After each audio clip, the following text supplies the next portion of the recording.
السلام علیکم، good morning public کے ساتھ میں ہوں سہرش سلیم۔ امید ہے آپ آج ٹھیک ہوں گے۔ فائنلی آج ہم نے لاہور کی پہلی بارش جو ہے وہ دیکھ لی ہے اور موسم بھی کافی حد تک خوشگوار ہو گیا ہے۔ اسلام آباد کا موسم کیسا ہے؟ وہاں پہ ہمیں حمید سنگھ جوائن کر چکے ہیں۔ السلام علیکم حمید، کیسے ہیں آپ؟ وعلیکم السلام، ست شری اکال، گڈ مارننگ سہرش۔ اگر ہم بات کریں موسم کے حوالے سے، ہم تو اسلام آباد والے کیونکہ ہمیشہ ہم نے دیکھا ہے کہ چاہے گرمیاں آتی ہیں تو بھی قدرے بہتر ہوتا ہے، قدرے نہیں بلکہ بہت بہتر ہوتا ہے لاہور سے موسم جو ہے۔ لیکن بہرحال 3 دنوں سے مسلسل زبردست قسم کی بارش ہو رہی ہے اور ہم دیکھ رہے ہیں کہ آج بھی صبح تقریباً 5 بجے جب میری آنکھ کھلی تو میں نے دیکھا بھائی ہلکی پھلکی بوندا باندی ہو رہی ہے، ہاں، لیکن ساتھ ساتھ میں ٹھنڈی ٹھار ہوائیں جو ہے مری کی اور سے اس بار آ رہی ہیں۔ اور شہر اقدار میں تو ٹھنڈی ہوائیں چل رہی ہیں، لیکن الیکشن قریب ہے سہرش، تو اس کی گہما گہمی اور گرمی آپ یہ کہہ سکتی ہیں کہ وہ سب سے پہلے ہم بات کریں گے، ہمارے پاس آج کا ٹاپک ہے، سب سے پہلے بات کرنے جا رہے ہیں ہم کل ایک لینڈ مارک قسم کا فیصلہ آیا تھا سائفر کیس کے حوالے سے۔ بانی پی ٹی آئی اور سابق وزیر خارجہ شاہ محمود قریشی کو 10 سال کی قید کی سزا سنائی گئی ہے، اور اسی حوالے سے بات کرنے کے لیے ہمارے ساتھ موجود ہیں حافظ احسان کھوکھر، ماہر قانون بھی ہیں۔ سب سے پہلے سر بہت شکریہ، آپ نے قیمتی وقت دیا۔ آپ سے پوچھنا چاہوں گی کسی بھی قسم کا اس طرح کا سٹیٹ سیکرٹ جو ہے وہ پبلک کرنے کی سزا زیادہ سے زیادہ کیا ہو سکتے ہیں؟ بسم اللہ الرحمن الرحیم۔ سہرش آپ کا بہت شکریہ، حمید آپ کا بھی شکریہ، اور آپ کا گڈ مارننگ جو ہے۔ پاکستان یا دنیا کے کسی بھی ملک کے اندر جو بھی آپ کے ہیڈ آف سٹیٹس ہوتے ہیں یا چیف ایگزیکٹوز ہوتے ہیں یا گورنمنٹ کی ٹاپ پوزیشنز کے اندر ہوتے ہیں، وہ انڈر دا کانسٹیٹیوشن اور لیگل آبلیگیشن ان کا لاء کے اندر یہ ہوتا ہے کہ جب وہ اپنی سیٹس پہ بیٹھیں اور ان کے علم کے اندر کوئی چیز لائی جائے اور وہ اسپیشلی وہ چیزیں ہوں جس طرح آپ کی ڈپلومیٹک کیبلز ہیں، تو وہ ان کا کام یہ ہے کہ ان کو اپنے پاس رکھیں اور ان کو کسی کے ساتھ پبلک کے اندر شیئر نہ کریں انٹل کہ لاء انہیں اس کی چیز کی اجازت نہ دے۔ اور دنیا کے ہر ملک کے اندر سہرش اس کے سیریس کانسیکوینسز ہوتے ہیں، اور پاکستان کے اندر اس چیز کو جو ڈیل کرتا ہے وہ آپ کا آفیشیل سیکرٹ ایکٹ ہے 1923، اور جب سے یہ بنا ہے اس کے اندر مختلف جو بھی لوگ انوالو ہوتے ہیں اس طرح کی ڈسکلوجرز کے اندر یا جو آپ کے ملٹری ریلیٹڈ ایشوز ہیں ان کو اس لاء کے اندر ٹرائی کیا جاتا ہے، اور اس کی جو پنشمنٹس ہیں وہ 2 سال سے لے کے سزائے موت تک ہوتی ہے، اور وہ گریوٹی اس چیز کے اندر آتا ہے کہ کس لیول تک کیا ہے۔ اس کا سیکشن 2 اس کی ڈیفینیشن ہے، سیکشن 3 ہے، 4 ہے، اور یہ جس کیس کی طرف آپ نے ریفرنس کیا ہے اس کے اوپر سیکشن 5 اور سیکشن 9 جو تھا اس کا چارج فریم کیا گیا تھا، اور ساتھ پاکستان پینل کوڈ کا سیکشن 34 تھا۔ تو یہ وہ ساری چیزیں تھیں جو ایک ڈپلومیٹک کیبل جو تھا جو 7 مارچ 2022 کو اسد مجید نے بھیجا، اور اس کو پھر فارمر پرائم منسٹر نے 27 مارچ 2022 کو پبلک کیا، اور جب پبلک کیا تو پھر اس کے اوپر وہ جو معاملہ جو ہمارا نیشنل سیکیورٹی کمیٹی کے اندر جانا چاہیے تھا اس سے پہلے جو ایک پولیٹیکل نیریٹو بنا، اور وہ نیریٹو اس لیول پہ چلا گیا کہ جس سے ڈیفینیٹلی پاکستان کے جو نیشنل سیکیورٹی بریچز بھی آئے اور اس کے اندر ایک کوشچن مارک بھی آئے۔ ایک چیز اگر ہم دیکھیں، جب نیشنل سیکیورٹی کی آپ نے بات کی، جب اس وقت بانی P T I Imran Khan صاحب جو وزیر اعظم تھے، تب نیشنل کمیٹی کا ایک اجلاس تو ہوا تھا، سلامتی کمیٹی کا اجلاس ہوا تھا، 2 ہوئے تھے، اور اس کے بعد شہباز شریف کا ہوتا۔ تو آپ سے جاننا چاہیں گے اس معاملے کو اگر ہم دیکھیں سپریم کورٹ میں جو گیا، جو آپ فرما رہے ہیں کہ اس میں عمر قید اور کم سے کم جو پھانسی کی سزا بھی ہو سکتی ہے، سپریم کورٹ کے جو مختلف ریمارکس ہمارے سامنے آئے تھے اور جو سماعت ہوئی تھی، اور اطہر من اللہ کے حوالے سے اگر ان کے ریمارکس ہم سامنے دیکھیں تو آپ نے آرٹیکل 5 کا ذکر کیا، اس میں مختلف کلوز ہیں کیونکہ آپ بہتر ہم سے جانتے ہیں، اس کے حوالے سے اس چیز کو کلیئر کیا گیا کہ اس میں ایسی کوئی بات نہیں کہ اس کو، کیونکہ یہ ڈی کوڈ دفتر خارجہ، انہوں نے ذمہ داری ساری دفتر خارجہ پر ڈالی تھی، خان اس وقت جو وزیر اعظم تھے اس کے پاس یہ ترجمہ پہنچ سکتا ہے یا کسی پیغام کے تھرو پہنچ سکتا ہے، اس ساری چیز کو بڑا کلیئر کیا گیا تھا، آپ اس کو کیسے دیکھتے ہیں؟ دیکھیں حمید، چیز یہ ہے کہ اس سارا جو سائفر تھا اس کے 3 ورڈز جو تھے وہ بڑے امپورٹنٹ تھے، جس کے اوپر یہ بات آپ کو سمجھ میں آئے گی، اور اس کے 2 ہی بندے اس سارے پروسیس کے ویل اویئر تھے، اور 2 اس کو آپ سمجھیں کہ اس کے اندر ہٹائے۔ ایک وہ آدمی ہے جس نے وہ سائفر بھجوایا، وہ اسد مجید ہے، دوسرا وہ جو فارن آفس کے اندر ہے جس نے اس کو فارورڈ کیا، تیسرا وہ شخص ہے جو آپ کا principal secretary to the prime minister ہے، اور چوتھا اعظم خان، اور چوتھے پرائم منسٹر آف پاکستان جو اس وقت کے تھے وہ اس کے اندر ہیں۔ اب جب پرائم منسٹر آف پاکستان نے جو پہلا اس کے اندر پبلک ایکسپوجر کیا تو آپ کو یاد ہوگا اس کے اندر انہوں انہوں نے 3 چیزیں کہیں. ایک انہوں نے بات یہ کہی کہ ہمیں باہر کے ملک سے ایک لیٹر آیا جس کو انہوں نے اپنی جیب سے لہرایا, اور اس کے اندر انہوں نے کہا کہ اس کے اندر تھریٹ بھی ہے اور اس کے اندر سازش بھی ہے, اور اس سازش اور تھریٹ کا مطلب یہ ہے کہ پاکستان کے اندر اگر آپ نے رجیم چینج نہ کیا تو آپ کو سیریس کانسیکوینسز کا سامنا کرنا پڑے گا. اب یہ وہ چیز ہے جس کے اوپر ایک نیریٹو جو ہے وہ سٹارٹ ہوا. اب 2 چیزیں آئیں, ایک ہی اس کی طرف آپ نے نیشنل سیکیورٹی کمیٹی کی میٹنگ طرف اشارہ کیا, تو اس کے اندر جو ڈیمارشے تھا اس کی ریکمنڈیشنز بھی پرائم منسٹر نے یا فارن آفس نے نہیں دی تھی, اس کی بھی ریکمنڈیشن اسی اسد مجید نے بھجوائی تھی جو امبیسڈر تھا کہ جی ایسی بات ہوئی ہے کہ ہمیں امریکہ کے اندر اور پاکستان کے اندر ڈیمارشے دینا چاہیے کہ انہیں اس طرح کی بات نہیں کرنی چاہیے. لیکن اس کے اندر جو ایک چیز آئی نیشنل سیکیورٹی میٹنگ کے اندر کہ اس سارے پروسیس کے اندر نہ کانسپیریسی ہے اور نہ اس کے اندر تھریٹ ہے, اور وہ چیز پہلی میٹنگ میں بھی آئی, آپ کو یاد ہے جب اس کی پریس ریلیزز آئیں, جب شہباز شریف نے میٹنگ کی اس وقت بھی آئی, اور ابھی بھی جب وہ اسد مجید کورٹ آف لا کے اندر آیا تو اس نے آ کے یہ کہا کہ اس سے نہ تھریٹ تھی نہ کانسپیریسی سی, لیکن اس سے تعلقات خراب ہوئے. اب اگر آپ اس کو تھوڑا سا کروبوریٹ کریں تو آپ کے سامنے وہ ایک آڈیو آئے گی, یہ اعظم خان کا بیان آئے گا کہ جب وہ پرائم منسٹر کے پاس آیا تو انہوں نے کہا اس کو ہم پولیٹیکلی پلے اپ کرتے ہیں. وہ ایک ایسی چیز ہے جس سے, کیونکہ ہمارے پاس ٹائم کم ہوتا ہے, ہم چاہتے ہیں کہ کلیئرٹی آئے ساری چیزوں کے حوالے سے. انٹرسیپٹ کے حوالے سے یا ڈونلڈ لو کے حوالے سے میں اگر بات کروں تو باقاعدہ چیزیں سامنے آ چکی ہیں, اور امریکہ کے کیبنٹ میں جب وہ سامنے ہوئے تو ان کو باقاعدہ غصہ بھی ہوا, اور کہیں نہ کہیں جو رپورٹ ہوا ہے تو ان کو باقاعدہ ڈانٹا گیا کہ طریقہ درست نہیں تھا. پر بہرحال اب آتے ہیں اس صورتحال پہ, کیونکہ یہ معاملہ جو ہے بہت بڑا ہے اور ٹائم اس کے لیے بہت زیادہ ہے. یہ جو طریقہ کار ہوا ہے, جس طریقے سے گواہان پھر ایک شخص جو ڈیمانڈ کر رہا ہے سزائے موت کی اس کو آپ وکیل بنا دیں, کیا یہ درست ہے؟ نہیں, اب میں اس پہ آ جاتا ہوں. یہ تو تھے آپ کے میرٹس کے بات تھی, اب آ جاتے ہیں اس کا پروسیجر جو ہے. اب پروسیجر اگر آپ کے دیکھیں تو اس کے 2 ایسپیکٹس ہیں. ایک ایسپیکٹس یہ ہے کہ آپ نے 9 گواہ اس کے اندر چینج کیے, اور آپ کے جو 3 پرائم وٹنسز تھے اس میں سے ایک کے اوپر آپ نے قرآن پاک پہ حلف بھی اٹھایا, جو اعظم خان تھا کہ ہم آپ کی بات نہیں مانیں گے جتنی دیر قرآن پہ حلف نہ لائیں. اب دوسرا اس کے اندر یہ آیا کہ جب اس کی کراس ایگزامینیشن کی سٹیج آئی حرمیت, تو اس وقت عدالت نے 2-3 دفعہ موقع دیے کہ جی آپ بحث کریں. اب عدالت کے اندر ملزم بھی موجود ہے, جج بھی موجود ہے, اور لائرز ہے نہیں ہے. اور سیکشن 340 جس کی طرف آپ نے اشارہ کیا وہ یہ ہے کہ ہر شخص جو ایکیوزڈ ہے اس کو اپنی مرضی کا کاؤنسل کرنے کی اجازت ہے, ہمارا آئین دیتا ہے, ہمارا قانون دیتا ہے. اب جب انہوں نے اس پہ نہیں کیا تو عدالت نے 540 کے نیچے ڈیفنس کاؤنسل اپوائنٹ کیے. ہاں ایک چیز اس کے اندر یہ ہے کہ جب وہ ڈیفنس کاؤنسل اپوائنٹ کیے تھے تو ایکیوز کو چاہیے تھا, یہ جج یہ کہتا کہ جی اب آپ لائرز لیں, ہم بات کرتے ہیں. وہاں کے اوپر ایکیوز سائڈ نے یہ کہا کہ جج صاحب ہم پہ آپ پہ ہمیں اعتماد نہیں ہے, ہم آپ کے سامنے کیس چلانا نہیں چاہتے. اس نے کہا پھر نہیں چلانا چاہتے تو پھر میں اس کو چلاتا ہوں. سر یہ بتائے گا کہ اسی کیس کو ہائی کورٹ نے 2 دفعہ, سیرش یہ سوال بڑا امپورٹنٹ ہے, 2 دفعہ اس کو روکا گیا, 2 دفعہ اس کو روکا گیا کہ اوپن ٹرائل ہونا چاہیے. جس طریقے سے ٹرائل ہو رہا تھا وہ آپ کو پتا ہے, آپ کے علم میں ہے.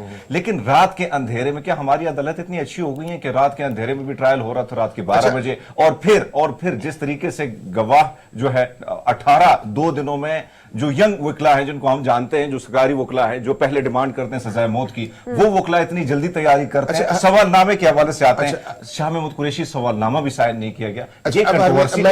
میں کوئکلی چلوں گا چونکہ آپ کے پاس ٹائم نہیں ہے. آپ نے پہلے اطہر من اللہ صاحب کی بات کی. اطہر من اللہ نے جب وہ آرڈرز یا آبزرویشنز دی تھی تو ساتھ یہ کہا تھا کہ جب ایویڈنس آئے گی ریکارڈ کے اوپر تو آپ اس کے مطابق فیصلہ کریں. وہ ٹینٹیٹیو تھا, اس وقت ان وٹنسز کے بیان نہیں آئے تھے. دوسرا جو آپ نے کی, بالکل آپ کی بات ٹھیک ہے کہ پروسیجرل لیپسز اس کے اندر ہوئے ہیں, اور ایکیوز کو یہ کراس ایگزامینیشن ان کی مرضی کے چاہیے تھا. جج صاحب اگر تھوڑا سا انتظار کر لیتے تو حرج کوئی نہیں تھا, اسے جلدی نہیں ہونی چاہیے تھی اس چیز کے اندر. لیکن اگر انہوں نے فیصلہ کر دیا ہے تو یہ اگر ہائی کورٹ کے اندر اپیل اس کے اندر جاتے ہیں اور یہ جا کے یہ کہتے ہیں کہ ہمیں رائٹ آف کراس ایگزامینیشن ہمارا حق ہے, ہم اپنا ڈیفنس لے کے آنا چاہتے ہیں, ہمیں موقع دیں, تو اس کے بہت زیادہ چانسز ہیں کہ اسلام آباد ہائی کورٹ اس ججمنٹ کو ریورس کرے گا اور ریمانڈ کرے گا. اور جس کی طرف آپ نے اشارہ کیا وہ جو اگلی 2 دفعہ آیا تھا وہ آیا تھا آپ کی چارج شیٹ فریم کرنے کی بنیاد کے اوپر اور اوپن ٹرائل کے کانٹیکس کے اندر. اب اگر ریمانڈ ہوتا ہے تو وہ آئے گا آپ کا جی کہ آپ انہیں کراس ایگزامینیشن دیں, اور وہ اس لیے بھی ضروری ہے اس چیز کے اندر تاکہ ایک ایسا ٹرائل جو پاکستان کی ہسٹری کے اندر آفیشل سیکرٹ ایکٹ کے اندر ہے اس کی کریڈیبلٹی ہر صورت کے اندر رہنی چاہیے, چاہے اس کے کنٹینٹس جو بھی ہیں. سر اگر پاکستان تحریک انصاف جو ہے واضح برتری حاصل کر لیتی ہے الیکشنز کے بعد, تو آپ کیا سمجھتے ہیں کہ دونوں جو ہیں رہنما, ان کو کسی قسم کا کوئی کو ریلیف مل سکتا ہے؟ پارٹی کے جو سپورٹرز ہیں، ووٹرز ہیں، وہ اس چیز کی امید رکھ سکتے ہیں؟ دیکھیں، میں سہرش آپ کو یہ بتاؤں کہ سب سے بڑا جو پرابلم پی ٹی آئی کے ساتھ رہا ہے یا ان کی لیڈرشپ کے اندر یہ رہا ہے کہ یہ اپنا پولیٹیکل نیریٹو جو ہے وہ اپنے لیگل نیریٹو کے اوپر لے کے چلے جاتے ہیں اور اس کو پبلکلی پلے اپ کرنے کی کوشش کرتے ہیں، اور اس کا نقصان ہر کیس کے اندر ہوا ہے. آپ چاہے توشہ خانہ والا کیس دیکھ لیں جس کے اندر ایڈمیشن کر کے، جس کی ضرورت ہی کوئی نہیں تھی الیکشن کمیشن آف پاکستان کے سامنے کرنے کی، اور جا کے وہ جو دلاور کی ججمنٹ جو ہے اس کی سزا کروا لی، اور وہ آرڈر الیکشن کمیشن کا آج بھی پینڈنگ ہے. پھر آپ الیکشن سمبل کے اندر دیکھ لیں تو اس کے اندر آپ دیکھیں کہ 1.5-2 سال وہ چیزیں چلتی رہو. یار کسی سٹیج پہ اسے ختم کرو. کوئی راکٹ سائنس اس کے اندر، جب ہر پارٹی کوئی نہ کوئی ڈاکومنٹ کر کے یا کسی طرح بھی کر کے اسے فائنل کرتی ہے، لیکن وہاں پہ بھی آپ نے دیکھا کہ 2 دن پروسیڈنگ بھی ہوئی سپریم کورٹ کے، وہ 3-4 سوال تھے، اس کے جواب بھی نہیں تھے. اور اب بھی آپ دیکھیں کہ اس کے اندر کیا ضرورت ایسی پیش آ گئی تھی کہ اس کو ہم ایڈمٹ کریں کہ نہیں جی ہم نے تو بڑا راکٹ اس کے اندر مارا ہے. بعض چیزیں ایسی ہوتی ہیں جس کے اندر آپ کو کچھ سینسیبل اور کچھ میچور بہیو کرنا پڑتا ہے. سر ان کی جانب سے کہا گیا کہ میں وزیر اعظم ہوں اور میں یہ حق رکھتا ہوں، اور اگر لیگل نیریٹو لے کے جائیں گے تو یہ ججمنٹ ریورس ہوگی، اور وہاں کے اوپر جو اپنا ڈیفنس ہے وہ کبھی بھی یہ نہیں لینا چاہیے کہ ہم نے اس کو پلے اپ کیا ہے یا ہم اس کو پولیٹیکلی اپنے کیپٹل کے لیے استعمال کرتے ہیں. اگر یہ دونوں چیزیں جو باہر جلسوں میں کہیں گی، عدالت کے اندر کہیں گی، تو اس کیس کے اندر سزا ہوگی. ٹھیک ہے سر. جب صدر زرداری پہ کیسز چلے تھے تو انہوں نے کہا گیا تھا کہ میرے پاس ایک عہدہ ہے صدر پاکستان کا، تو میں ان کیسز سے جو ہیں وہ بالا تر ہوں. ان کو ریلیف بھی دیا گیا تھا. تو یہ ساری سچویشن جو ہے، جب وزیر اعظم کے سابق وزیر اعظم جو کل فیصلہ سنایا گیا ہے، ان کو اس چیز کا ریلیف کیوں نہیں دیا گیا؟ نہیں، میں آپ کو بتاؤں کہ پروسیکیوشن کے اندر صرف پریزیڈنٹ آف پاکستان کے خلاف آپ کیس نہیں کر سکتے جتنی دیر تک موجود نہ ہو.